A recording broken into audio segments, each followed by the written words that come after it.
ഇത്തവണത്തെ 2020 ലോകകപ്പിൽ ഏറ്റവും മികച്ച താരത്തിനുള്ള പുരസ്കാരം നേടിയ ശ്രീ സഞ്ജു സാംസൺ ഇന്ന് നമ്മോടൊപ്പമുണ്ട്.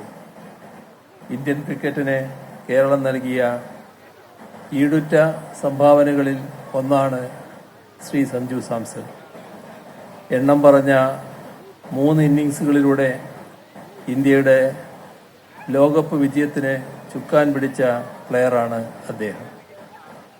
സൂപ്പർ 8-ൽ വെസ്റ്റ് ഇൻഡീസിനെതിരെ പുറത്താകാതെ നേടിയ 97 റൺസ്, സെമിയിൽ ഇംഗ്ലണ്ടിനെതിരെ 89 റൺസ്, ഫൈനലിൽ ന്യൂസിലാൻഡിനെതിരായ 89 റൺസ്. ഈ 3 ഇന്നിംഗ്സുകളും ഇന്ത്യക്കാരൻ്റെ മനസ്സിൽ എക്കാലവും ഉണ്ടാകും. സഞ്ജു കളിച്ച ഓരോ ഷോട്ടും ലാൻഡ് ചെയ്തത് ഓരോ ഇന്ത്യക്കാരൻ്റെയും ഹൃദയത്തിലാണ്.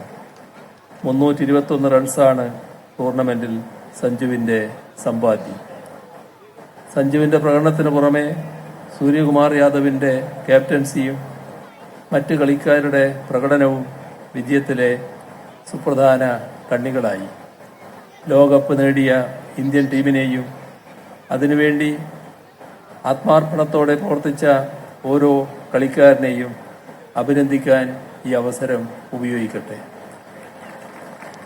അഹമ്മദാബാദിലെ ക്രിക്കറ്റ് സ്റ്റേഡിയത്തിൽ ഇന്ത്യ ഫൈനലിനിറങ്ങുമ്പോൾ വലിയൊരു ദുഃഖം ഇന്ത്യക്കാരിലുണ്ടായിരുന്നു.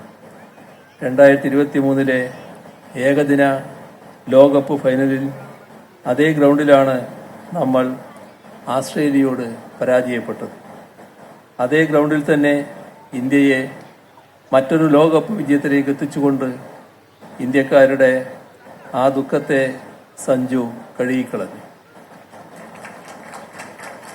രാജ്യത്തിനെ ആകെ സന്തോഷത്തിലേക്ക് നയിച്ച ആ മത്സരത്തിൽ അമരക്കാരനായി നിന്നത് ഒരു മലയാളിയാണെന്നത് നമുക്കെല്ലാവർക്കും സന്തോഷം നൽകുന്ന കാര്യമാണ്.